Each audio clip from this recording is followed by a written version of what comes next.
Hello বন্ধুরা, welcome to চাকরি সমাধান। আজকের ভিডিওতে আমরা 25টা জিকের কোশ্চেন্স দেখবো। এটা আমাদের জিকে সিরিজের পার্ট 10। অলরেডি পার্ট 9 পর্যন্ত চ্যানেলে কভার করা আছে। প্লেলিস্টটা একবার দেখে নেবে। ভিডিওটা লাইক করে চ্যানেলটা সাবস্ক্রাইব করে দিও। চলো স্টার্ট করা যাক। আজকের আমাদের ফার্স্ট কোশ্চেন দেখো, বলছে ভারতের একমাত্র ভাইসরয় যিনি কার্যকালে নিহত হন তার নাম কি? Who was the only viceroy of India to be assassinated in office? Option A আছে lord Mayo, option B lord Curzon, option C lord Hardinge এবং অপশন ডি হচ্ছে লর্ড আরউইন। প্রত্যেকটা পার্টে আমরা এরকম করে 25টা করে কোশ্চেন্স কভার করছি এবং কোশ্চেনটা পড়ে দেওয়ার পর আমি 5 সেকেন্ড টাইম দেবো। তোমরা নিজের আগে আনসার করার চেষ্টা করবে এবং আউট অফ 25 তুমি কত নাম্বার স্কোর করতে পারছো সেটা আমাকে কমেন্ট করে জানাবে। ঠিক আছে? এরকম অলরেডি 9টা পার্ট আমি বললাম অ্যাভেলেবেল আছে। প্লেলিস্টটা একবার দেখে নেবে।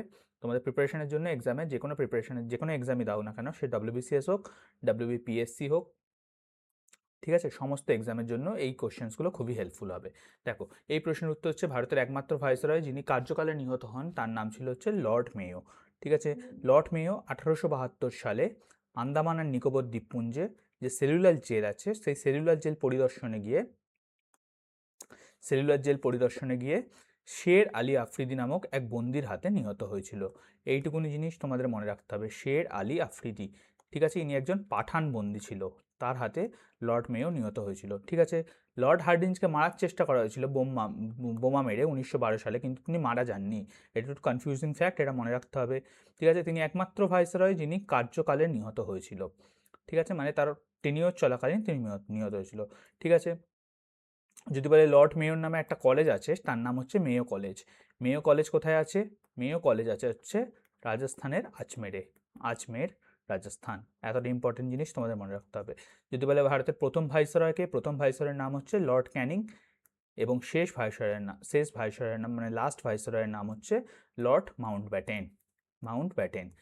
এই জিনিসগুলো ইম্পর্টেন্ট, বারবার আসে। যদি বলে ফার্স্ট গভর্নর জেনারেল নাম হচ্ছে ওয়ারেন হেস্টিংস এবং ফার্স্ট ভাইসরয় হচ্ছে লর্ড ক্যানিং। ঠিক আছে, এই জিনিসগুলো এই কোশ্চেনের সাপেক্ষে তোমাদের মনে রাখতে হবে। এরকম করে আমরা প্রত্যেকটা কোশ্চেন ডিটেলসে আলোচনা করব। ঠিক আছে, পুরো শেষ পর্যন্ত ভিডিওটা দেখবে। ভিডিওটা ভালো লাগলে লাইক করে দেবে, চ্যানেলটাকে অবশ্যই সাবস্ক্রাইব করে রাখবে এবং আগের পার্টগুলো অবশ্যই এই ভিডিওটা শেষ করার পর দেখে নেবে। ঠিক আছে, চলো সেকেন্ড কোশ্চেন দেখো। সেকেন্ড কোশ্চেন বলছে আন্দামান এবং নিকোবর দ্বীপপুঞ্জের সর্বোচ্চ শৃঙ্গ কোনটি? Which is the highest peak of Andaman and Nicobar islands? অপশনে আছে mount Harriet, option B saddle peak, option C mount Thuillier এবং অপশন ডি হচ্ছে মাউন্ট কোয়াপ।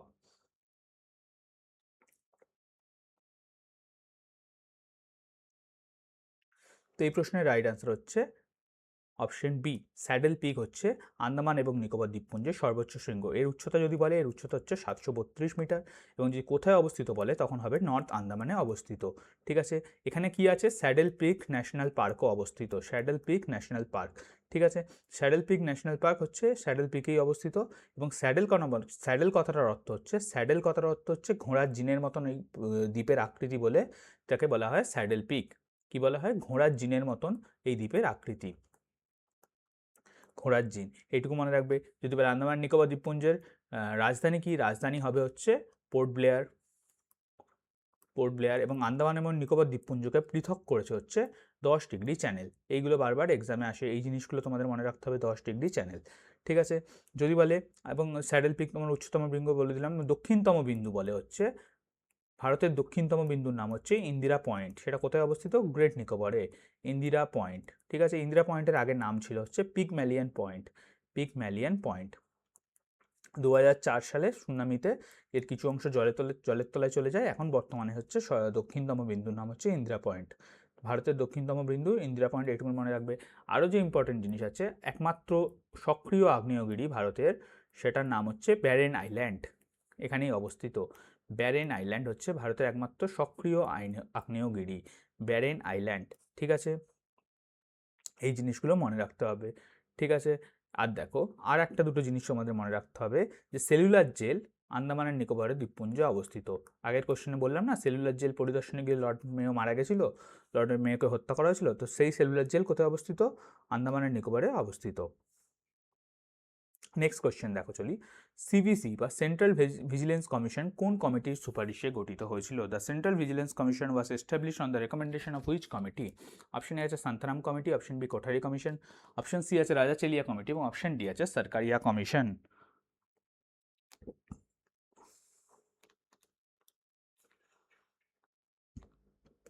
দেখো, এই প্রশ্নের রাইট অ্যান্সার হবে সন্তানাম কমিটি। সন্তানাম কমিটি ভারতে দুর্নীতি রোধ করতে এবং প্রশাসনে স্বচ্ছতা আনার জন্য দুর্নীতি রোধ এবং স্বচ্ছতা আনার জন্য জন্য 1962 সালে সন্তানাম কমিটি গঠন করা হয়েছিল এবং তার রেকমেন্ডেশনে 1964 সালে তৈরি করা হয়েছিল সেন্ট্রাল ভিজিলেন্স কমিশন। এইটুকু মনে রাখবে। কিন্তু 2003 সালে গিয়ে সেন্ট্রাল ভিজিলেন্স কমিশন আইনগত মর্যাদা পায়। আইনগত মর্যাদা কত সালে গিয়ে পায়? 2003 সালে গিয়ে। ঠিক আছে, মানে এটা স্ট্যাটিউটরি স্ট্যাটাস পায়। তাকে বলা হয় কি বাংলায়? আইনগত মর্যাদা, স্ট্যাটিউটরি স্ট্যাটাস। এই জিনিসটা মনে রাখতে হবে। সিভিসির যদি বলে প্রধান কাজ কি? সরকারি দুর্নীতির বিরুদ্ধে নজরদারি রাখা, সিভিআর ভিজিলেন্স বিষয়টা পর্যবেক্ষণ করা এবং কেন্দ্রীয় সরকারি কর্মচারীদের বিরুদ্ধে অভিযোগ আসলে সেটাকে তদন্ত করা। এই হচ্ছে সিভিসির মেইন কাজ। ঠিক আছে, আরও কিছু ইম্পর্টেন্ট কমিশন যেগুলো তোমাদের মনে রাখতে হবে সেটা হচ্ছে সরকারিয়া কমিশন। কী জন্য বিখ্যাত যদি বলে? সরকারিয়া কমিশন বিখ্যাত হচ্ছে সেন্টার স্টেট রিলেশনশিপের জন্য। সেন্টার স্টেট রিলেশনশিপ মানে কেন্দ্র এবং রাজ্যদের মধ্যে রিলেশনশিপ বজায় রাখা, মানে সম্পর্ক বজায় রাখার জন্য বিখ্যাত হচ্ছে সরকারিয়া কমিশন। রাজাচেলিয়া কমিশন ট্যাক্স রিফর্মের জন্য বিখ্যাত, ট্যাক্স রিফর্মস। এবং কোঠারি কমিশন শিক্ষা ব্যবস্থাকে নিয়ে গঠিত একটি কমিশন, শিক্ষা ব্যবস্থার জন্য বিখ্যাত। ঠিক আছে, আরও যদি কিছু কমিটির নাম জেনে রাখতে হয়, নরসিমহা কমিটি বলে যদি, নরসিমহা কমিটি বিখ্যাত হচ্ছে ব্যাংকিং রিফর্মসের জন্য, ব্যাংকিং রিফর্মসের জন্য বিখ্যাত নরসিমহা কমিটি।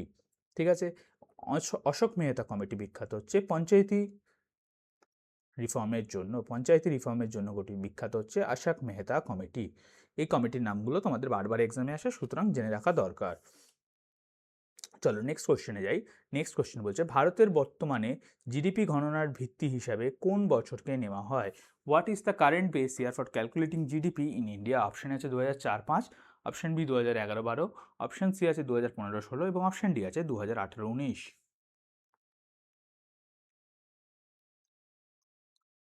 তো ভারতে বর্তমানে জিডিপি গণনার জন্য ভিত্তি বছর বা বেস ইয়ার হিসেবে নেওয়া হয় 2011-12কে। এর আগে নেওয়া হতো 2004-05কে। জিডিপি কি? জিডিপির পুরো কথা হচ্ছে gross domestic product, gross domestic product. ঠিক আছে, গ্রস ডোমেস্টিক প্রোডাক্ট বলতে কি বোঝায় সেটা আমরা ইকোনমিক্সের যে ক্লাস করেছিলাম সেই ক্লাসে বিস্তারিতভাবে আলোচনা করেছিলাম। তো এখানে আমি ছোট করে বলে দিচ্ছি, শোনো। গ্রস ডোমেস্টিক প্রোডাক্ট মানে এক বছরের মধ্যে ভারতের বাউন্ডারির ভেতর, মানে ভারতের সীমানার ভেতর যা কিছু পণ্য এক বছরের মধ্যে ভারতের সীমানার মধ্যে, মানে বাউন্ডারির মধ্যে যা কিছু পণ্য বা পরিষেবা উৎপাদিত হয় তার চূড়ান্ত মূল্য হচ্ছে, মানে ফাইনাল প্রাইসটাকেই অ্যাড করলে যেটা পাওয়া যায় সেটাকেই বলা হয় জিডিপি। তার মানে কি বললাম? এক বছর সময়ের মধ্যে ভারতের সীমানার মধ্যে যা যা পণ্য মানে গুডস এবং যা যা পরিষেবা মানে সার্ভিসেস জেনারেট করা হয় তার যে ফাইনাল প্রাইস সেগুলোকে যোগ করলে যা পাওয়া যায় সেটাকেই বলা হয় জিডিপি। জিডিপির পুরো কথা হচ্ছে গ্রস ডোমেস্টিক প্রোডাক্ট। ঠিক আছে, এইভাবেই কি ন্যাশনাল ইনকাম কি, জিএনপি কি, এনডিপি কি, এনএনপি কি, যেগুলো তোমাদের এক্সামে বারবার আসে, ডেপ্রিসিয়েশন কি, আমরা ইকোনমিক্সের সিরিজে কভার করেছি। তোমরা চ্যানেলে যখন যাবে প্লেলিস্টে ইকোনমিক্স লিখবে, এরমভাবে সুন্দরভাবে গল্পের মাধ্যমে আমরা এগুলো কভার করেছি, কোনটা কি বুঝিয়ে বলেছি। ঠিক আছে, অবশ্যই ভিডিওটা দেখে নেবে। ঠিক আছে, তা জিডিপি গণনার ক্ষেত্রে এখন বেস ইয়ার ধরা হয় 2011-12কে, এর আগে ধরা হতো 2004-05কে। জিডিপির ব্যাপারে আরও কিছু জিনিসই তোমাদের জানতে হয়, সেটা জানতে হবে। জিডিপি প্রকাশ করে হচ্ছে এনএসও। এনএসওর পুরো কথা হচ্ছে national statistical office, national statistical office. ঠিক আছে, এবং আগে 2004-05কে বেস ইয়ার হিসেবে ধরা হতো এবং এনএসওকে পরিচালনা করে হচ্ছে এমওএসপিআই। এমওএসপিআইয়ের পুরো কথা হচ্ছে ministry of statistical and programme implementation, ministry of statistical and programme implementation. এই জিনিসগুলো তোমাদের এই কোশ্চেনের সাপেক্ষে জানতে হবে। ঠিক আছে, নেক্সট কোশ্চেন দেখো। কোশ্চেন নাম্বার 5 বলছে পানীয় জলে কোন আয়নের আধিক্যের কারণে ব্লু বেবি সিনড্রোম হয়? ঠিক আছে, the excess of which ion in drinking water causes blue baby syndrome? Option A আছে fluoride, option B chloride, option C nitrate এবং অপশন ডি আছে আর্সেনিক। তো এই প্রশ্নের রাইট অ্যান্সার হচ্ছে অপশন সি নাইট্রেট। নাইট্রেটের আধিক্যের কারণে কি হয়? Blue baby syndrome. এটি সাধারণত 6 মাসের কম মানে বয়সী শিশুদের মধ্যে ব্লু বেবি সিনড্রোম দেখা যায়। ঠিক আছে, নাইট্রেটকে বলে কি NO3 নেগেটিভ, মানে মাইনাস থাকে। ঠিক আছে, এবং যে রোগটা হয় সেটাকে ব্লু বেবি সিনড্রোম কেন বলে? কারণ এই রোগে শিশুর ঠোঁট, নখ এবং ত্বক নীলচে রঙের হয়ে যায়, সেই জন্য এটাকে ব্লু বেবি সিনড্রোম বলা হয়। ঠিক আছে। সাধারণত রাসায়নিক সার বেশি ব্যবহারের ফলে ভূগর্ভস্থ জলে যদি নাইট্রেটের পরিমাণ বেড়ে যায় এবং সেই দূষিত জল যদি বাচ্চারা কনজিউম করে তখন তাদের মধ্যে এই রোগটি দেখা যায়। এই জিনিসগুলো জানবে। এবং এই কেসে কি হয়, রক্তের হিমোগ্লোবিন পর্যাপ্ত পরিমাণে অক্সিজেন বহন করতে পারে না, সেই জন্যই ঠোঁট, নখ এবং ত্বক নীলচে রঙের হয়ে যায়। ঠিক আছে। এবার এই রোগটাকে যদি তুমি বৈজ্ঞানিক নাম বলো তাহলে বৈজ্ঞানিক নাম হবে মিথেম্বোগ্লোবিনেমিয়া। মিথেম্বোগ্লোবিনেমিয়া। মিথেম্বোগ্লোবিনেমিয়া হচ্ছে এই রোগের বৈজ্ঞানিক নাম। এই জিনিসগুলো জানতে হবে। যদি ফ্লোরাইডের জন্য কি রোগ হয় তখন উত্তর হবে ফ্লুরোসিস। ফ্লুরোসিস রোগ হয় ফ্লোরাইডের জন্য। এবং আর্সেনিকের জন্য যে রোগ হয় তার নাম হচ্ছে আর্সেনিকোসিস। যদি বলে মার্কিউরির জন্য কি রোগ হয়, মার্কিউরির জন্য হয় মিনামাটা। মার্কিউরি বা পারদের জন্য হয় হচ্ছে মিনামাটা। এবং ক্যাডমিয়ামের জন্য হয় হচ্ছে ইটাই। এই জিনিসগুলো তোমাদের এই এক্সামে বারবার আসে। ইটাই রোগ হয় ক্যাডমিয়ামের জন্য, মার্কিউরির জন্য হয় হচ্ছে মিনামাটা, আর্সেনিকের জন্য হয় আর্সেনিকোসিস, ফ্লুরাইডের জন্য হয় ফ্লুরোসিস এবং নাইট্রেটের জন্য হয় ব্লু বেবি সিনড্রোম। চলো নেক্সট কোশ্চেন দেখি। 1815 সালে আত্মীয় সভা কে প্রতিষ্ঠা করেন? হু এস্টাবলিশ আত্মীয় সভা ইন 1815? অপশন এ আছে Swami Vivekananda, option B Dayananda Saraswati, option C আছে রাজা রামমোহন রায় এবং অপশন ডি আছে দেবেন্দ্রনাথ ঠাকুর। তো এই প্রশ্নের রাইট অ্যান্সার হচ্ছে অপশন সি রাজা রামমোহন রায়। রাজা রামমোহন রায় 1815 সালে কলকাতাতে আত্মীয় সভা তৈরি করেছিল। ঠিক আছে। রাজা রামমোহন রায়কে কি বলা হয়? রাজা রামমোহন রায়কে ভারতীয় নবজাগরণের প্রতীক বলা হয়। কি বলা হয়? ভারতীয় নবজাগরণের প্রতীক বা ফাদার অফ ইন্ডিয়ান রেনেসাঁ। ঠিক আছে। এবং আত্মীয় সভার যদি বলে কাজ কি ছিল, সমাজের কুসংস্কার দূর করা 1 নম্বর কাজ, 2 নম্বর কাজ হচ্ছে যুক্তিবাদী চিন্তার প্রসার ঘটানো এবং 3 নম্বর কাজ হচ্ছে একেশ্বরবাদকে প্রচার করা। এই 3টে জিনিস হচ্ছে আত্মীয় সভার মেইন কাজ ছিল। ঠিক আছে। আত্মীয় সভা ছাড়াও তিনি তৈরি করেছিল হচ্ছে রাজা রামমোহন রায় আরেকটা সমাজ তৈরি করেছিল যার নাম ছিল ব্রাহ্ম সমাজ। এটাও বারবার পরীক্ষায় আসে। ব্রাহ্ম সমাজ তৈরি করেছিল 1828 সালে গিয়ে। ঠিক আছে। এবং সতীদাহ প্রথা বন্ধ করাতে তোমার রাজা রামমোহন রায় এবং লর্ড উইলিয়াম বেন্টিংকের বিশেষ গুরুত্বপূর্ণ ভূমিকা ছিল। এবং সতীদাহ প্রথা বন্ধ হয়েছিল 1829 সালে। এটাও তোমার ইম্পর্টেন্ট। ঠিক আছে। এবং রাজা রামমোহন রায়ের লেখা যদি বিখ্যাত কিছু লেখা বলে, সংবাদপত্র বলে, একটার নাম হচ্ছে সংবাদ কৌমুদী। এই নামটাও ইম্পর্টেন্ট, সংবাদ কৌমুদী। এবং আরেকটা হচ্ছে মিরাট-উল-আকবর।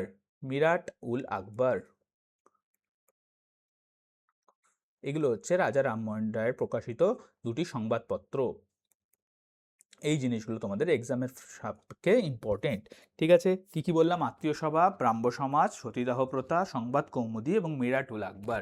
সালগুলো মনে রাখবে। আত্মীয় সভা হচ্ছে 1815, ব্রাহ্ম সমাজ হচ্ছে 1828 এবং সতীদাহ প্রথা বন্ধ হয়েছিল 1829-এ। নেক্সট কোশ্চেন দেখো। নেক্সট কোশ্চেন বলছে, কোশ্চেন নাম্বার 7 বলছে, ভারতের কোন রাজ্য মায়ানমারের সাথে দীর্ঘতম সীমানা ভাগ করে? Which Indian state shares the longest border with Myanmar? Option A আছে মিজোরাম, অপশন বি আছে মণিপুর, অপশন সি আছে নাগাল্যান্ড এবং অপশন ডি আছে অরুণাচল প্রদেশ।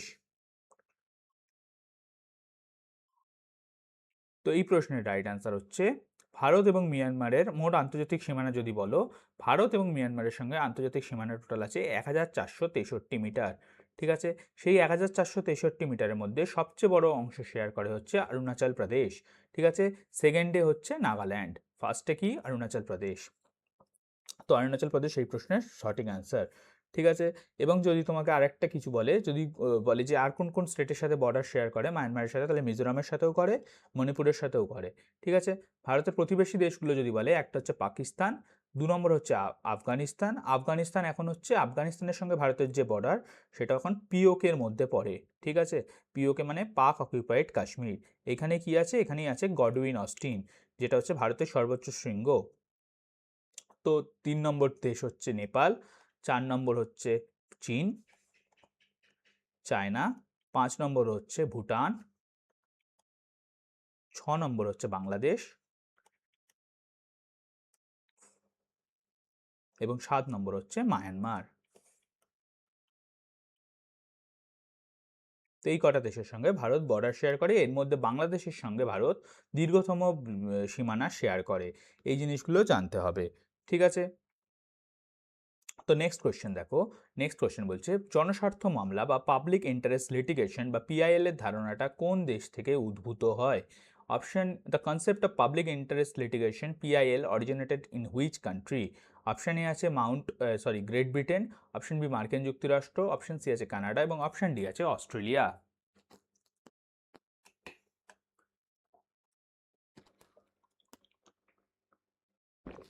তো জনস্বার্থ মামলা বা পাবলিক ইন্টারেস্ট লিটিগেশনের কনসেপ্ট আমরা নিয়েছি মার্কিন যুক্তরাষ্ট্র, বা অপশন বি হচ্ছে এখানে রাইট অ্যান্সার। জনস্বার্থ মামলা বা পাবলিক ইন্টারেস্ট লিটিগেশন বা পিআইএল বলতে কি বোঝায়? এটি এমন একটি বিচার ব্যবস্থা যেখানে জনস্বার্থে যে কোনো ব্যক্তি আদালতে গিয়ে মামলা করতে পারে। জনস্বার্থে যে কোনো ব্যক্তি মানে যে কেউ আদালতে গিয়ে মামলা করতে পারে, সেই জিনিসটাকে কি বলা হয়? Public interest litigation. যেহেতু পাবলিকের ইন্টারেস্টের জন্য করা হচ্ছে এবং লিটিগেশন মানে কি মামলা, তো পাবলিক ইন্টারেস্ট লিটিগেশন বা পিআইএল এর পুরো কথাই হচ্ছে এটা, ঠিক আছে।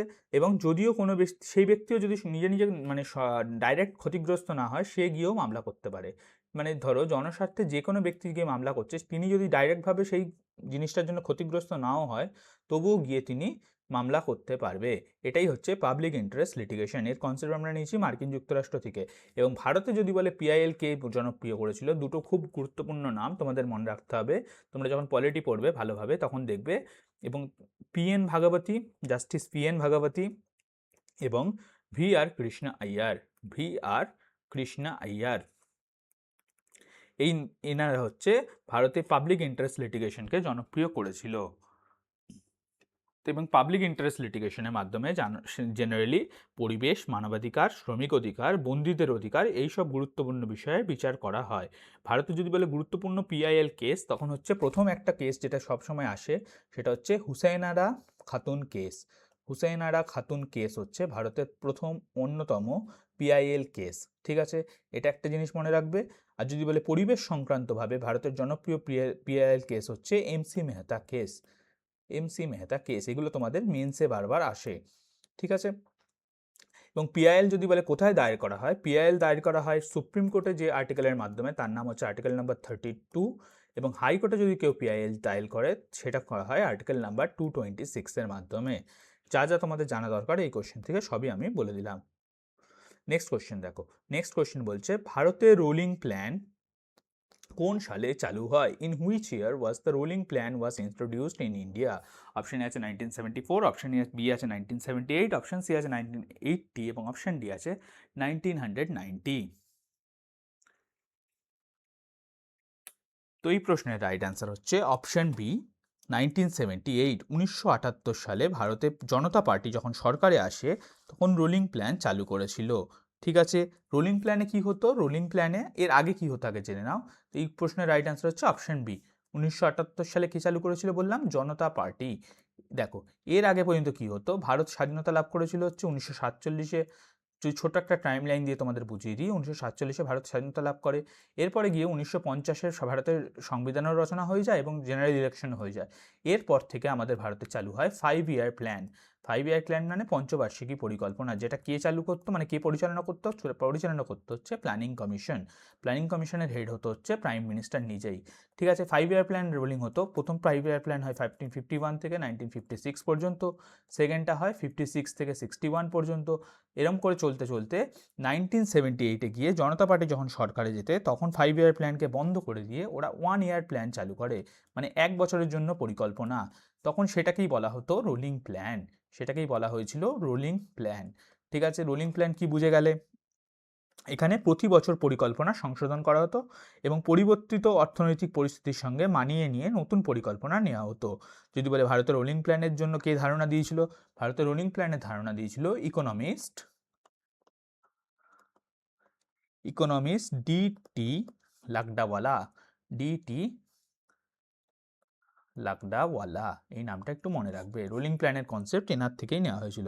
1980 সালে আবার যখন কংগ্রেস ক্ষমতায় আসে, এতদিন কংগ্রেসই ক্ষমতায় ছিল এবং 1978 সালে প্রথমবার জনতা পার্টি ক্ষমতায় এসেছিল, এবং 1980 সালে যখন কংগ্রেস আবার ক্ষমতায় আসে, ইন্দিরা গান্ধী আবার 5 ইয়ার প্ল্যানই চালু করে দেয়। মানে আবার আমরা 5 ইয়ার প্ল্যানিং কমিশনের মাধ্যমে ফেরত যাই। ঠিক আছে, এতটা মনে রাখবে। লাস্টে ভারতের শেষ পঞ্চবার্ষিকী পরিকল্পনা হয়েছিল শেষ পঞ্চবার্ষিকী পরিকল্পনা হয়েছিল, যেটা দ্বাদশ পঞ্চবার্ষিকী পরিকল্পনা, সেটা লাস্ট রোল করেছিল 2012 থেকে 2017 পর্যন্ত। ঠিক আছে, এবং 2015 থেকে আমরা যে নতুন সিস্টেম ফলো করি সেটাকে বলা হয় নীতি আয়োগ। নীতি আয়োগ হচ্ছে আমাদের নতুন সিস্টেম। নীতি আয়োগের পরিচালনা করে হচ্ছে, মানে চিফ হয় হচ্ছে আমাদের প্রাইম মিনিস্টার, পদাধিকার বলে সবসময় নীতি আয়োগের হেড হয়। এইটুকু জিনিস মাথায় রাখতে হবে। নেক্সট দেখো, লাফিং গ্যাসের রাসায়নিক নাম কি? What is the chemical name of লাফিং গ্যাস? অপশন এ আছে nitric oxide, option B nitrous oxide, option C nitrogen dioxide এবং অপশন ডি আছে নাইট্রোজেন পেন্টক্সাইড। তো লাফিং গ্যাসের রাসায়নিক নাম হচ্ছে নাইট্রাস অক্সাইড। অপশন বি হয়ে যাবে রাইট আনসার। নাইট্রাস অক্সাইড হচ্ছে একটা বর্ণহীন গ্যাস এবং এটি শ্বাস নেওয়ার মাধ্যমে ব্যথা কমায়। ঠিক আছে, এবং মানুষকে সাময়িকভাবে হাসির অনুভূতি দেয়। যেহেতু হাসির অনুভূতি দিচ্ছে সেই জন্য এটা কি বলা হয়? লাফিং গ্যাস।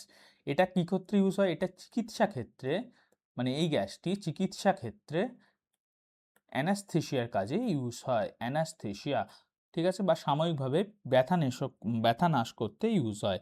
সাধারণত দাঁতের অপারেশনে বা ছোট অপারেশনে নাইট্রাস অক্সাইডকে, লাফিং গ্যাসকে অ্যানাস্থেশিয়া হিসাবে ইউজ করা হয়। ঠিক আছে, এইটুকু জানলে। যদি বলে মার্স গ্যাস কোন গ্যাসকে বলা হয়? মার্স গ্যাস বলা হয় মিথেনকে। মিথেনের সংকেত কি? CH4। ঠিক আছে, এইটুকু মনে রাখবে। ড্রাই আইস কাকে বলা হয়? ড্রাই আইস বলা হয় সলিড CO2কে। সলিড CO2কে বলা হয় ড্রাই আইস। ঠিক আছে, এই জিনিসগুলো তোমাদের মনে রাখতে হবে। আরও কিছু দেখে রাখো, ব্লু ভিট্রিয়ল কাকে বলা হয়? ব্লু ভিট্রিয়ল বলা হয় কপার সালফেটকে। ব্লু ভিট্রিয়ল বলা হয় কপার সালফেটকে। কপার সালফেটকে। যদি বলে বেকিং সোডা কাকে বলা হয়? বেকিং সোডা বলা হয় সোডিয়াম বাইকার্বনেটকে। Sodium bicarbonate. ওয়াশিং সোডা বলা হয়, এগুলো বারবার পরীক্ষা আসে বলে আমি বলে দিচ্ছি, ওয়াশিং সোডা বলা হয় সোডিয়াম কার্বনেটকে। Sodium carbonate. এবং কুইক লাইম বলা হয় ক্যালসিয়াম অক্সাইডকে। Calcium oxide. এই জিনিসগুলো তোমাদের এক্সামে বারবার আসে। ঠিক আছে, নাইট্রাস অক্সাইডকে বা NO2কে তোমার বলা হয়, সরি NO2 না, N2O কে বলা হয় হচ্ছে লাফিং গ্যাস। ঠিক আছে, নেক্সট কোশ্চেন দেখো। নেক্সট কোশ্চেন বলছে কি, কোশ্চেন নাম্বার 11 আমাদের, কোন মৌর্য শাসক অমিত্রঘাত নামে পরিচিত ছিলেন? Which Mauryan ruler was known as Amitraghata? Option A আছে চন্দ্রগুপ্ত মৌর্য, অপশন বি আছে বিন্দুসার, অপশন সি অশোক এবং অপশন ডি আছে দশরথ। তো এই কোশ্চেনের রাইট অ্যান্সার হচ্ছে অপশন বি, বিন্দুসার অমিত্রঘাত নামে পরিচিত ছিলেন। বিন্দুসার কে ছিল? বিন্দুসার ছিল চন্দ্রগুপ্ত মৌর্যের পুত্র।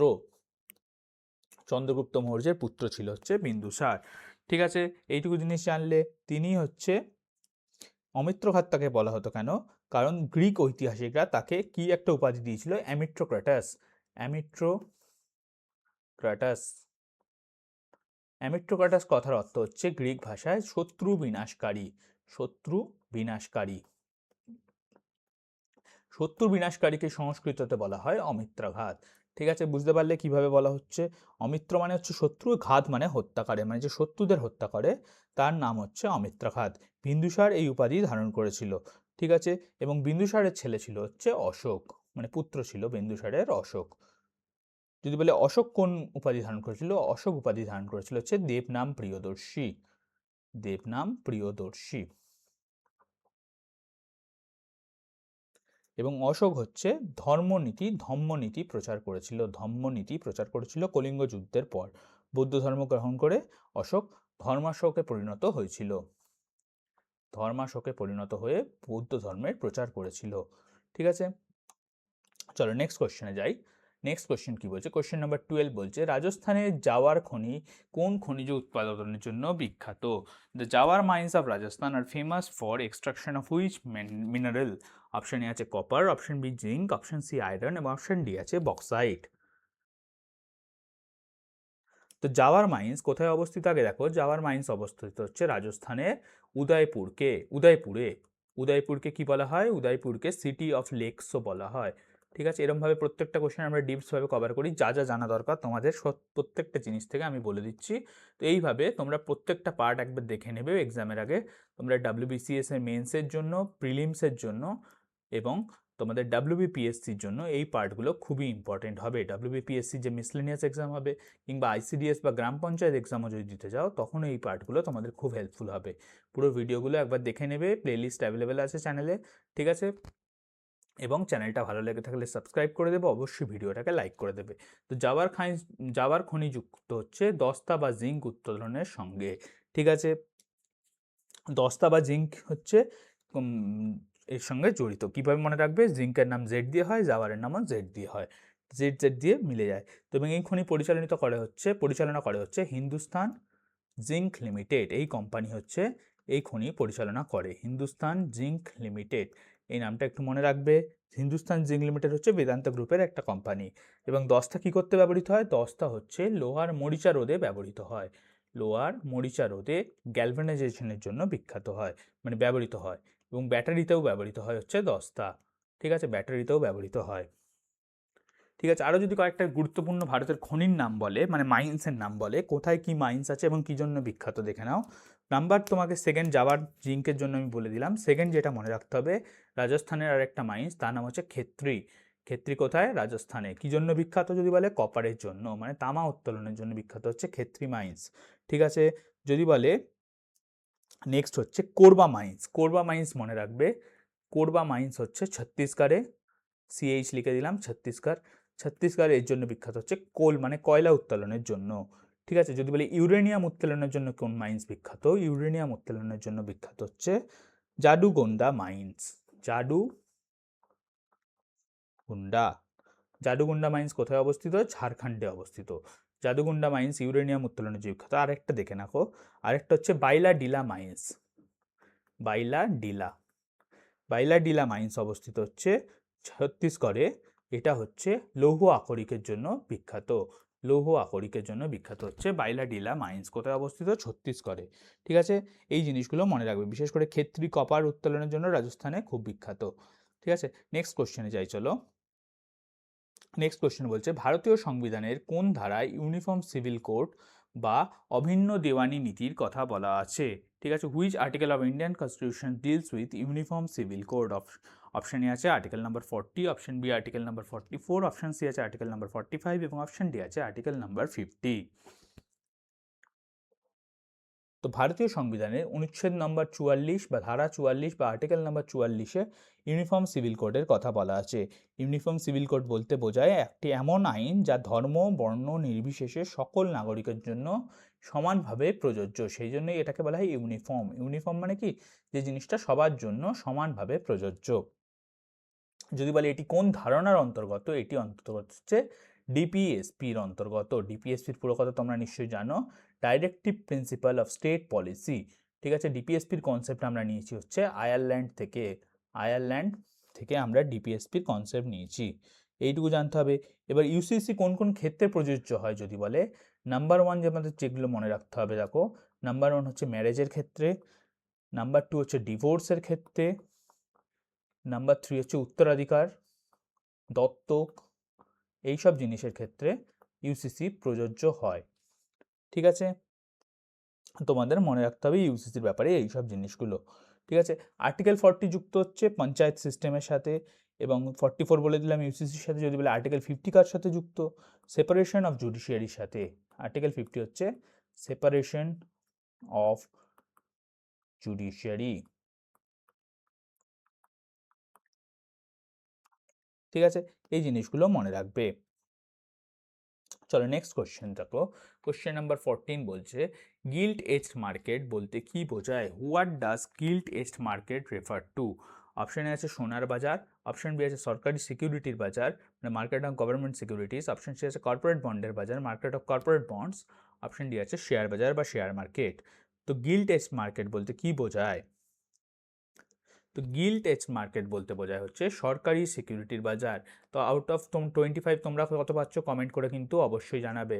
ভিডিওটাকে লাইক করে দিও, চ্যানেলটাকে অবশ্যই সাবস্ক্রাইব করে দিও এরকম ভিডিওগুলো পরে মানে সবার আগে পাওয়ার জন্য। ঠিক আছে, তো এই কোশ্চেনে ফেরত আসি। গিল্ট এজড মার্কেট, এটা কি বলা হয়? সরকারি সিকিউরিটির বাজারকে বলা হয় গিল্ট এজড মার্কেট। ঠিক আছে, সরকারি সিকিউরিটিকে ছোট করে কি বলা হয়? জিসেক। জি মানে গভর্নমেন্ট, সেক মানে সিকিউরিটি। জিসেক যেখানে কেনা বেচা হয় তাকেই বলা হয় গিল্ট এজড মার্কেট। জিসেক অনেক রকমের হয়, মানে গভর্নমেন্ট সিকিউরিটিস অনেক রকমের হয়। একটাকে বলে টি বিলস, এগুলো কি আমরা ইকোনমিক্স যখন পড়বো খুব ভালো করে বলবো। একটাকে বলে গভর্নমেন্ট বন্ডস, এই নামগুলো শুধু এখন জেনে রাখো। একটাকে বলে এসডিএল মানে স্টেট ডেভেলপমেন্টাল লোনস, এবং অপশন আরেকটা জিনিসটাকে বলে হচ্ছে এসজিবি। এসজিবির পুরো কথা হচ্ছে সোভারেন গোল্ড বন্ড। এগুলো সবকটাই হচ্ছে গভর্নমেন্ট সিকিউরিটির উদাহরণ। ঠিক আছে, তো জিসেক বলতে কোন মার্কেটকে বোঝায়? Government security. যদি বলে ট্রেজারি বিল কি, জিসেক কি, মানে গভর্নমেন্ট বন্ড কি, এসডিএল কি, এসজিবি কি, এগুলো আমরা যখন ইকোনমিক্সের ভিডিও করব খুব ভালো করে বিস্তারিতভাবে বলবো। ঠিক আছে, নেক্সট কোশ্চেন চলো।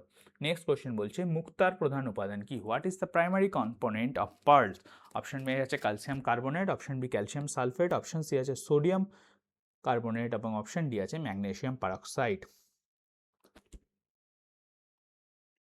তো এর রাইট অ্যান্সার হচ্ছে অপশন এ, ক্যালসিয়াম কার্বনেট বা CaCO3 হচ্ছে মুক্তার প্রধান উপাদান। মুক্তা কি জিনিস? যখন ওয়েস্টার বা ঝিনুক শরীরের ভেতরে মুক্তা তৈরি হয়, এটুকু জানো নিশ্চয়ই তোমরা।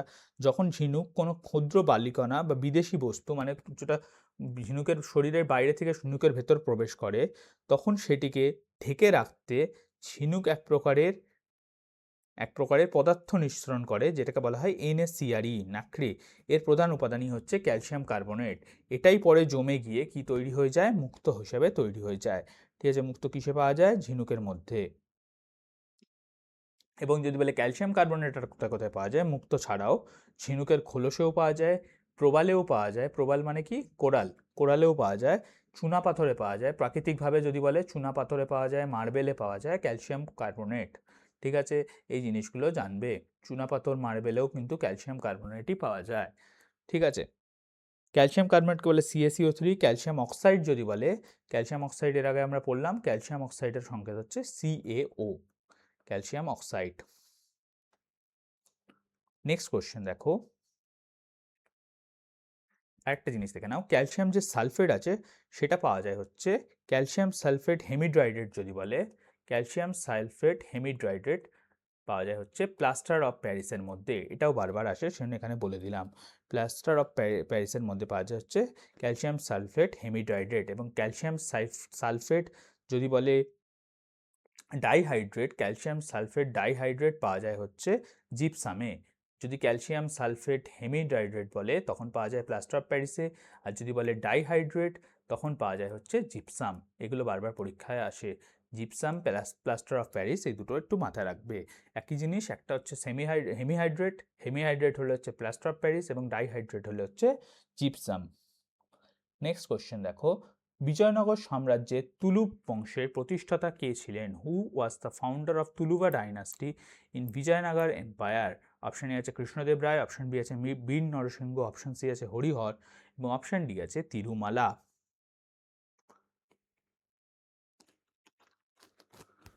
তো বিজয়নগর সাম্রাজ্য কোথায় অবস্থিত ছিল? এদের বিজয়নগর সাম্রাজ্য অবস্থিত ছিল হচ্ছে বর্তমান কর্ণাটকে। এর ক্যাপিটাল ছিল হচ্ছে হাম্পি। এইটুকু জিনিস জানলে। এখানে হচ্ছে 4টে রাজবংশ খুব ইম্পর্টেন্ট ছিল। ফার্স্টটাকে বলা হয় সাঙ্গাম, আমি মানে যেরকমভাবে এসেছিল পরপর সেইভাবেই বলছি। সেকেন্ডটাকে বলা হয় সালুভু। থার্ডটাকে বলা হয় টুলুভ এবং লাস্টের বংশের নাম হচ্ছে আরাভিডু। তো তুলুপ রাজবংশের প্রতিষ্ঠাতা ছিল হচ্ছে বীর নরসিংহ এবং সবচেয়ে উল্লেখযোগ্য রাজা ছিল হচ্ছে কৃষ্ণদেব রায়। কৃষ্ণদেব রায় ছিল হচ্ছে বেস্ট বলতে পারো, আর হচ্ছে ফার্স্ট যদি বলে তখন হচ্ছে বীর নরসিংহ রায়। এইটুকুনি বুঝলে। কত সালে তৈরি হয়েছিল যদি বলে? 1505 সালের দিকে এই সাম্রাজ্যের প্রতিষ্ঠা করেছিল হচ্ছে বীর নরসিংহ রায়। সর্বশ্রেষ্ঠ এবং সর্বাধিক বিখ্যাত রাজা ছিল হচ্ছে কৃষ্ণদেব রায়, এবং কৃষ্ণদেব রায়ের রাজসভাতেই ছিল হচ্ছে তেনালি রামা। এনার রাজসভায় নবরত্ন ছিল এবং তাদের মধ্যে একজন সদস্য ছিল হচ্ছে তেনালি রামা। কৃষ্ণদেব রায় আর একটা গ্রন্থ রচনা করেছিল, খুব ইম্পর্টেন্ট, যার নাম হচ্ছে অমুক্ত মাল্যদা। এটাও বারবার পরীক্ষায় আসে। কি নাম? আমুক্ত মাল্যদা। এই নামটা একটু জেনে রাখবে, আমুক্ত মাল্যদা। তার রাজসভায় অষ্টদিগ্গজ বা নবরত্নও ছিল। অষ্টদিগ্গজও বলে, কোথাও কোথাও নবরত্নও বলে। তার মধ্যে একজন উল্লেখযোগ্য সদস্য হচ্ছে তেনালি রামা। ঠিক আছে, এই জিনিসগুলো তোমাদের মনে রাখতে হবে। নেক্সট প্রশ্ন চলো। নেক্সট প্রশ্ন, কোশ্চেন নাম্বার 17 কি বলছে? কোন নদীকে কেরালা জীবন রেখা বা লাইফ লাইন অফ কেরালা বলা হয়? Which river is known as life line of Kerala? Option A আছে Pamba, option B Periyar, option C আছে ভারতপুজা এবং অপশন ডি আছে চালিয়ার।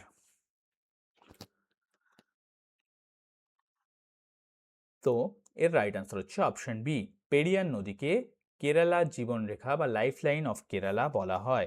কারণ কেরালার প্রধান পানীয় জলের উৎস মানে হচ্ছে ড্রিঙ্কিং ওয়াটারের উৎস হচ্ছে এই নদী, এবং কৃষিকাজের জন্য সবচেয়ে বেশি সেচের জন্য এই নদীর জলই ব্যবহৃত হয় বলে এই নদীকে কেরালার জীবনরেখা বা লাইফ লাইন অফ কেরালা বলা হয়। এর দৈর্ঘ্য যদি বলে, এর দৈর্ঘ্য হচ্ছে অলমোস্ট 244 কিলোমিটার। পেরিয়ার হচ্ছে কেরালার দীর্ঘতম নদী বটে, মানে কেরালার সবচেয়ে লংগেস্ট রিভার অফ কেরালা হচ্ছে পেরিয়ার। এইটুকু মনে রাখবে। ঠিক আছে, এর যদি বলে উৎপত্তি কোথায়, উৎপত্তি হচ্ছে পশ্চিমঘাট পর্বতমালায় এবং গিয়ে পড়েছে হচ্ছে আরব সাগরে। পেরিয়ার নদীর ব্যাপারে এইসব জিনিসগুলো তোমাদের জেনে রাখতে হবে। এবং পেরিয়ার নদীর উপরেই রয়েছে হচ্ছে পেরিয়ার ন্যাশনাল পার্ক। পেরিয়ার নদীর উপরে, পেরিয়ার নদীর অববাহিকাতে তৈরি। ঠিক আছে, এই জিনিসগুলো তোমাদের জেনে রাখতে হবে। নেক্সট কোশ্চেন দেখো। কোশ্চেন নাম্বার 18 বলছে লোকসভার অধিবেশন স্থগিত করার ক্ষমতা কার হাতে আছে? Who has the power to prorogue the session of Lok Sabha? Option A আছে speaker, option B prime minister, option C আছে রাষ্ট্রপতি এবং অপশন ডি আছে উপরাষ্ট্রপতি।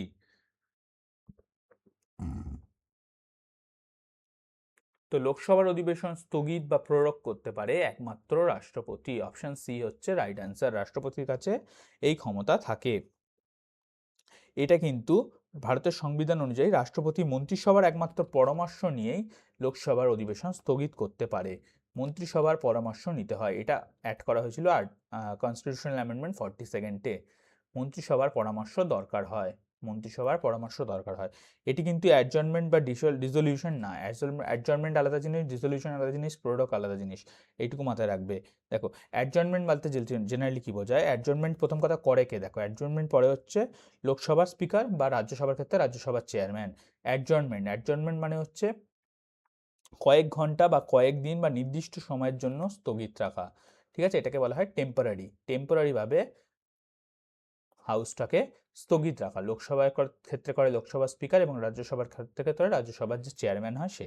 ঠিক আছে, এবার প্রোরোগেশন মানে কি দেখো, প্রোরোগেশন মানে হচ্ছে সম্পূর্ণ অধিবেশন স্থগিত করে দেওয়া। মানে বন্ধ করে দেওয়া, মানে শেষ করে দেওয়া। যে ডিসলিউশন বলে হয়, ডিসলিউশন মানে হচ্ছে লোকসভা ভেঙে দেওয়া। ডিসলিউশন একমাত্র লোকসভারই হয়, রাজ্যসভার ডিসলিউশন হয় না, লোকসভার ডিসলিউশন হয়। লোকসভা ভেঙে দেওয়া মানে মন্ত্রিসভা এবং প্রধানমন্ত্রীকে মানে ভেঙে দেওয়া, নতুন নির্বাচন করানোর জন্য লোকসভা ডিসলিউশন করতে পারে হচ্ছে একমাত্র, ডিসলিউশনের ক্ষমতাও আছে হচ্ছে একমাত্র প্রেসিডেন্টের কাছে। ঠিক আছে, বুঝে গেলে? এবং রাজ্যসভার কখনো ডিসলিউশন হয় না, রাজ্যসভা হচ্ছে একটা পার্মানেন্ট হাউস, মানে স্থায়ী কক্ষ। লোকসভা কিন্তু অস্থায়ী কক্ষ। এই জিনিসগুলো জেনে রাখতে হবে। এবং এটা হচ্ছে, এই জিনিসটা হয় স্থগিত, যেটা হয় এটা হয় আর্টিকেল নাম্বার 85 মাধ্যমে। এই জিনিসটা একটু জেনে রাখবে। ঠিক আছে, লোকসভার সর্বোচ্চ মেয়াদ ক বছর হয়? 5 বছর। এবং রাজ্যসভার যে সদস্যদের মেয়াদ বলা হয়, রাজ্যসভার সদস্যদের মেয়াদ হয় 6 বছর করে। লোকসভার 5 বছর এবং রাজ্যসভার 6 বছর। নেক্সট কোয়েশ্চেন দেখো। নেক্সট কোয়েশ্চেন বলছে অর্থনীতিতে ফিলিপস কার্ভ কাদের সাথে সম্পর্কযুক্ত? The Phillips curve in economics shows the relationship between what? Option আছে মুদ্রাস্ফীতি ও বেকারত্ব, অপশন বি আছে করের হার ও রাজস্ব, অপশন সি আছে অর্থনৈতিক প্রবৃদ্ধি ও বৈষম্য এবং অপশন ডি আছে দারিদ্র্য এবং আয়। তো ফিলিপস কার্ভ যুক্ত হচ্ছে অপশন এ। অপশান এ হচ্ছে ইনফ্লেশন অ্যান্ড আনএমপ্লয়মেন্ট, মানে মুদ্রাস্ফীতি এবং বেকারত্ব। ইনফ্লেশন কি জিনিস? ইনফ্লেশন মানে হচ্ছে কোনো জিনিসের দাম, মানে ওভারঅল সব জিনিসের দাম যখন ধারাবাহিকভাবে বাড়তে থাকে সেটাকে বলে হয় ইনফ্লেশন। বাংলায় কি বলে? মুদ্রাস্ফীতি। একইভাবে ডিফ্লেশন কি এবং ডিসইনফ্লেশন কি তোমরা যদি না জানো, আমাদের একটা ইকোনমিক্সের সিরিজ আছে, ভিডিও আছে, সেই ভিডিওটা ইকোনমিক্স সিরিজের পার্ট নাম্বার 3-তে আমরা ডিফ্লেশন কি, ডিসইনফ্লেশন কি, কখন হয় এগুলো এবং তাদের প্রভাব কি পড়ে খুব সুন্দরভাবে বিস্তারিতভাবে আমরা আলোচনা করেছি। অবশ্যই দেখে নেবে, চ্যানেলটাকে সাবস্ক্রাইব করে রাখো, এরকম যে ভিডিওগুলো আমরা আনি সেগুলো তোমরা টাইমলি পেয়ে যাওয়ার জন্য। তো আমরা কোশ্চেনে ফিরে আসি। ফিলিপস কার্ভ কি? ফিলিপস কার্ভের এই মানে ফিলিপস কার্ভের নাম হয়েছে ফিলিপসের ওপর। এই ফিলিপসকে এ ডাব্লিউ ফিলিপস, ঠিক আছে। ইনি একজন ইকোনমিস্ট ছিল। কোথাকার ইকোনমিস্ট ছিল যদি বলেন, নিউজিল্যান্ডের ইকোনমিক্স ছিল, ঠিক আছে। তিনি ফিলিপস কার্ভের প্রথমবার তত্ত্ব দিয়েছিল। তিনি কি বলেছিলেন? স্বল্প মেয়াদে মানে কম টাইমের জন্য যদি ইনফ্লেশন বাড়ে, বেকারত্ব কমে যায়। স্বল্প মেয়াদে মানে শর্ট টার্মে যদি ইনফ্লেশন হয় মানে জিনিসপত্রের দাম বাড়ে, তাহলে বেকারত্ব কমে যায় এবং উল্টোটা হয়, মানে ব্যস্ত সম্পর্ক মোট কথা হয়। ইনফ্লেশন এবং বেকারত্বের জন্য ব্যস্ত সম্পর্ক শর্ট টাইমে হয়, একেই বলা হয় ফিলিপস কার্ভ। এইটুকু জিনিস মাথায় রাখতে হবে, ঠিক আছে। ফিলিপস কার্ভ বারবার পরীক্ষায় আসে। ফিলিপস কার্ভ কিসের সঙ্গে যুক্ত? ফিলিপস কার্ভ যুক্ত হচ্ছে স্বল্প সময়ের জন্য যদি মুদ্রাস্ফীতি হয় তাহলে বেকারত্বের হার কমে যায়, এটাকেই বলা হয় ফিলিপস কার্ভ, ঠিক আছে। এবং ট্যাক্স এবং রেভিনিউয়ের সাথে যুক্ত হচ্ছে ল্যাফার কার্ভ, এটাও আসে ল্যাফার কার্ভ। শুধু নামগুলো জেনে রাখো এবং ইকোনমিক্সের সিরিজটা দেখো, আমরা বিস্তারিতভাবে এইসব জিনিসগুলো কি আলোচনা করেছি, ঠিক আছে। নেক্সট কোশ্চেন দেখো, কোশ্চেন নাম্বার 20 বলছে ভূত্বকে বা আর্থ ক্রাস্টে সবচেয়ে বেশি পরিমাণে কোন ধাতু পাওয়া যায়? Which is the most abundant metal in earth crust? Option A আছে লোহা বা আয়রন, অপশন বি আছে তামা বা কপার, অপশন সি আছে সিলিকন এবং অপশন ডি আছে অ্যালুমিনিয়াম।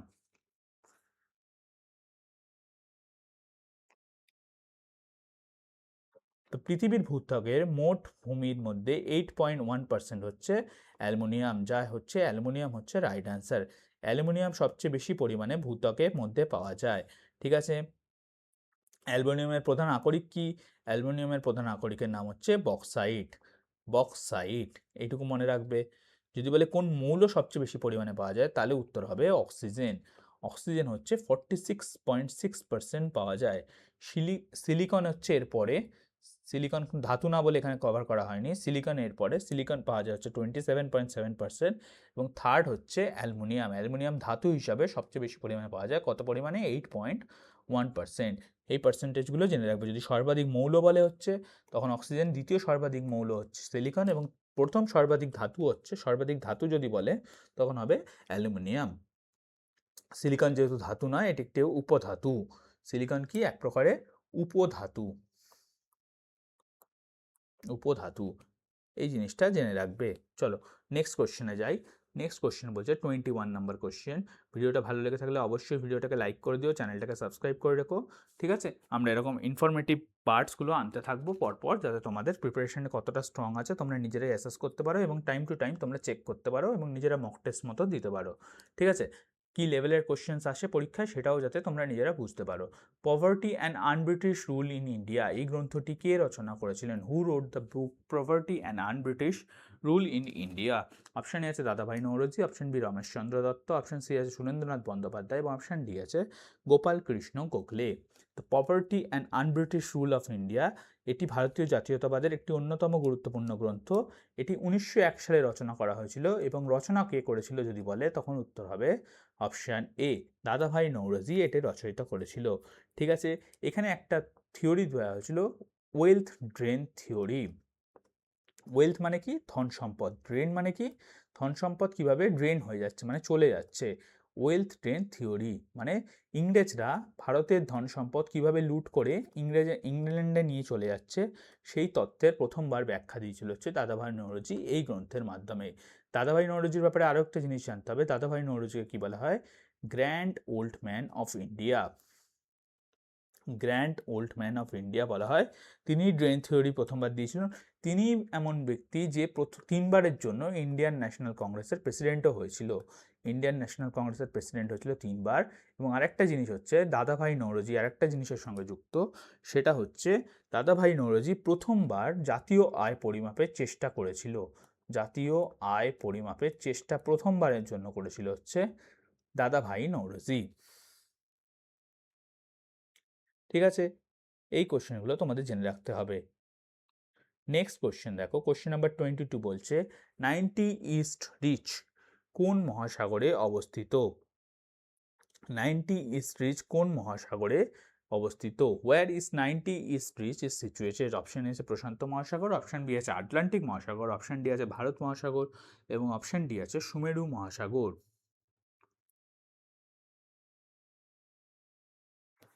ঠিক আছে, 90 ইস্ট রিচ হচ্ছে ভারত মহাসাগরের তলদেশে অবস্থিত। কোথায় অবস্থিত? ভারত মহাসাগরের তলদেশে অবস্থিত একটি সমুদ্রতলীয় পর্বতশ্রেণী, মানে সমুদ্রের তলায় যে পর্বতশ্রেণী থাকে তাকে বলা হয় সমুদ্রতলীয় পর্বতশ্রেণী। ইংরেজিতে যদি বলো একে বলা হয় সাবমেরিন রিচ। Submarine rich. এবং একে 90 রিচ কেন, 90 ইস্ট রিচ বলা হয় কেন? কারণ এটা 90 ডিগ্রি ইস্ট দ্রাঘিমা রেখার কাছাকাছি অবস্থিত, সেই জন্য এর আলাদা নাম হচ্ছে 90 ইস্ট রিচ। এইটুকুনি জেনে রাখতে হবে।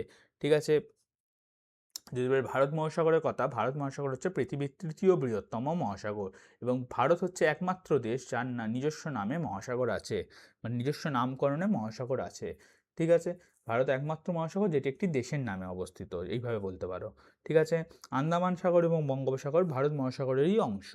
ঠিক আছে, আরও যদি দুটো তিনটি ইম্পর্টেন্ট রিচের কথা বলো, অ্যাটলান্টিক ওশানের সঙ্গে বিখ্যাত হচ্ছে mid Atlantic ridge. Mid Atlantic ridge, এটার নাম মনে রাখবে।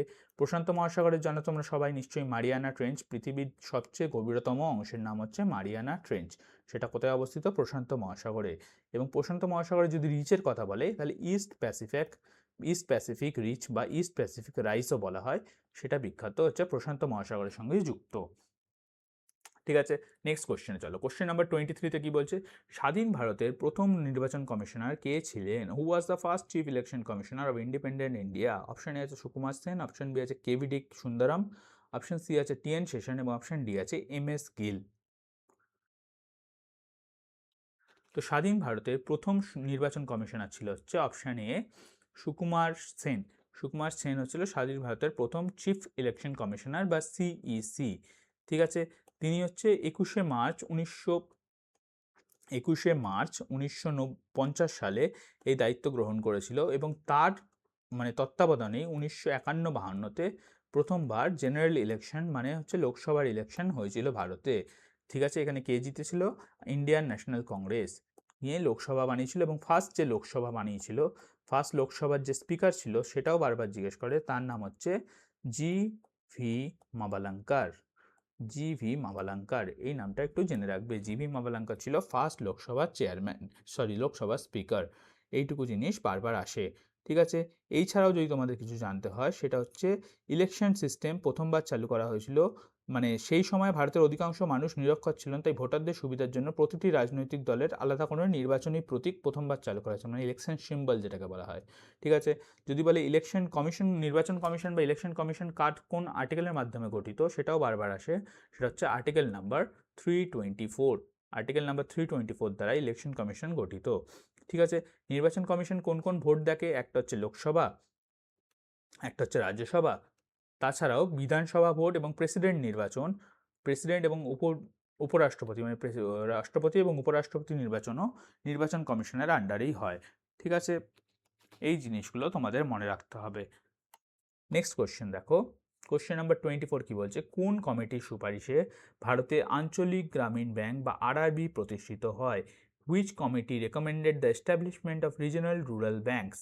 অপশন এ আছে শিবরামন কমিটি, অপশন বি আছে নরসিংহম কমিটি, অপশন সি আছে কেলকার কমিটি এবং অপশন ডি আছে ভান্ডারি কমিটি। তো রিজনাল রুরাল ব্যাংক বা গ্রামীণ ব্যাংকের সুপারিশ করেছিল হচ্ছে অপশন এ শিবরামন কমিটি। শিবরামন কমিটি গ্রামীণ অঞ্চলে কৃষক, ক্ষুদ্র ব্যবসায়ী এবং দরিদ্র মানুষের কাছে ব্যাংকিং পরিষেবা পৌঁছে দেওয়ার জন্যই তৈরি করা হয়েছিল রিজনাল রুরাল ব্যাংক। তাকে পুরো কথা কি বলা হয়? RRB, regional rural bank. ঠিক আছে, এবং আরআরবি অ্যাক্ট পাস হয়েছিল 1976 সালে। 1976 সালে আরআরবি অ্যাক্ট পাস হয়েছিল। এবং আরেকটা জিনিস মনে রাখো, আরআরবিকে পরিচালনা করে হচ্ছে নাবার্ড। নাবার্ডের পুরো কথা যদি বলো, নাবার্ডের পুরো কথা হচ্ছে national bank for agriculture and rural development. ঠিক আছে, নাবার্ড পরিচালনা করেছে আরআরবিকে। ভারতের প্রথম আরআরবি হচ্ছে প্রথমা ব্যাংক। প্রথমা ব্যাংক কোথায় অবস্থিত ছিল? প্রথমা ব্যাংক অবস্থিত ছিল হচ্ছে এই উত্তরপ্রদেশে। ঠিক আছে, আরআরবির বৈশিষ্ট্য হচ্ছে গ্রামীণ উন্নয়ন করা, কৃষকদের ঋণ দেওয়া, ক্ষুদ্র শিল্পকে ঋণ দেওয়া এবং ফাইন্যান্সিয়াল ইনক্লুশন ঘটানো। ঠিক আছে, তো শিবরামন কমিটি হচ্ছে আরআরবির সাথে যুক্ত। যদি বলে নরসিংহম কমিটি কিসের সাথে যুক্ত, আমি আগেও বলেছিলাম ব্যাংকিং রিফর্মস। ফার্স্ট না সেকেন্ড কোশ্চেন আমি এটা বলেছিলাম যখন সিবিসি নিয়ে আলোচনা করেছিলাম, বলেছিলাম। এবং যদি বলে কেলকার কমিটি কিসের সাথে যুক্ত, কেলকার কমিটি যুক্ত হচ্ছে ট্যাক্স রিফর্মসের সাথে। ঠিক আছে, এই জিনিসগুলো তোমাদের বারবার আসে। নেক্সট কোশ্চেন দেখ, কোশ্চেন নাম্বার 25, আজকের আমাদের লাস্ট কোশ্চেন। কোন হরমোন রক্তে ক্যালসিয়ামের মাত্রা নিয়ন্ত্রণ করে? Which hormone regulates the calcium level in blood? Option A আছে thyroxine, option B insulin, option C আছে প্যারাথরমিন, অপশন ডি আছে মেলাটোনিন। তো এই কোশ্চেনের রাইট অ্যান্সার হবে প্যারাথরমিন। প্যারাথরমোন হরমোন রক্তে ক্যালসিয়ামের মাত্রা নিয়ন্ত্রণ করে। কোথা থেকে যদি বলে নিঃসৃত হয়, এটা প্যারাথাইরয়েড গ্ল্যান্ড থেকে নিঃসৃত হয়। প্যারাথাইরয়েড গ্ল্যান্ড থেকে নিঃসৃত হয় হচ্ছে প্যারাথরমোন হরমোন। এটি রক্তে ক্যালসিয়ামের মাত্রা বাড়ায়। যখন রক্তে ক্যালসিয়ামের মাত্রা কমে যায় তখন পিটিএইচ হাড় থেকে ক্যালসিয়াম শোষণ করে হাড়কে দুর্বল করে দেয়। এইটুকু জিনিস তোমাদের মনে রাখতে হবে, এটা পরীক্ষায় বারবার আসে। ঠিক আছে, তো আজকে আমরা দেখলাম 25টা কোশ্চেন এমসিকিউ ফরম্যাটে এবং 25টা কোশ্চেন আমরা বিস্তৃতভাবে আলোচনা করলাম। সেই কোশ্চেনগুলোর সাপেক্ষে কী কী প্রশ্ন তোমাদের পরীক্ষা আসতে পারে কিংবা এসেছে আগে, সেগুলোও আলোচনা করলাম। যদি ভিডিওটা ভালো লেগে থাকে অবশ্যই লাইক করে দেবে, চ্যানেলটাকে সাবস্ক্রাইব করে দিও এবং আগের পার্টগুলো চ্যানেলের প্লেলিস্টে অ্যাভেলেবেল আছে, দেখে নিও। এর সাথে আরও একটা দুটো জিনিস শুনে নাও। একটা হচ্ছে আমাদের অ্যারিথমেটিকের সিরিজ চ্যানেলে অ্যাভেলেবেল আছে, যেখানে আমরা অ্যারিথমেটিক বেসিক টু অ্যাডভান্স লেভেলে সব চ্যাপ্টার ধরে ধরে পড়াচ্ছি। এবং আমরা জিওগ্রাফির সিরিজ এবং ইকোনমিক্সের জন্য সেপারেট প্লেলিস্ট অ্যাভেলেবেল আছে, এগুলোও দেখে নিতে পারো। এবং এমসিকিউ এর জন্য যে প্লেলিস্ট আছে সেটা হচ্ছে, এটা 10 নম্বর ভিডিও করলাম আমরা, এর আগে 9খানা ভিডিও অলরেডি চ্যানেলে অ্যাভেলেবেল আছে। তোমরা অবশ্যই গিয়ে প্লেলিস্টটা একবার দেখে নিও, তোমাদের অনেক হেল্প হবে। দেখা হবে পরের ভিডিওতে, ভালো থাকবে, সুস্থ থাকো।